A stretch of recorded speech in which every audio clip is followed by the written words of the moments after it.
ఈరోజు దేవుడు ఏం కోరుకుంటున్నాడు తల్లి? ఆయన గుణాతిశయములను నువ్వు ప్రచురం చెయ్యాలి. స్తోత్రం చేద్దాం. ఏమండి, అదేనండి సేవ అంటేనే. సువార్త అంటే అదే. ప్రభువుని యందు కనికరపడి చేసినవన్నీ ఇలా నీ ఇంటి వారికి చెప్పమన్నాడు. ఆ శానాన్ని దెయ్యం పట్టిన వాడితో, ప్రభువా నన్ను కూడా నీతో రాని, నేను నీతోనే ఉంటాను ప్రభు అన్నాడు.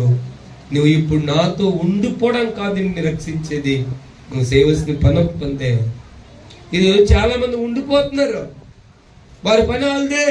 తిన్నావా, పొద్దున్నే పళ్ళకి వెళ్తాడు, తెచ్చుకుంటారు, తింటారు, పడుకుంటారు. దేవుడి పని ఉండదు. మీరు వేకునే లేచి చాలా రాత్రి తర్వాత పండుకొనొచ్చు, కష్టార్జితమైన ఆహారము తినుట వ్యర్థమన్నాడు ఆయన. అంతసేపు తినడము పడుకోవడము జీవితమేనా? నీకు పని అప్పగించాడు ఆయన. ఆయన గుణాతిశయమును ప్రచురం చెయ్యాలి. స్తోత్రం చేద్దాం.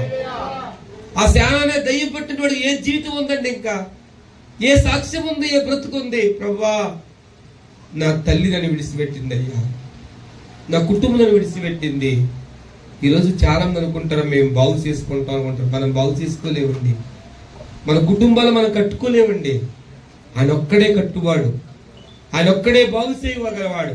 అందుకే ఆ ఉదయకాల సమయంలో ఆ తెల్లవారుజామున పాదాలను ఏడవాలి, ప్రభువా నా కుటుంబాన్ని కట్టునైనా. స్తోత్రం చేద్దాం.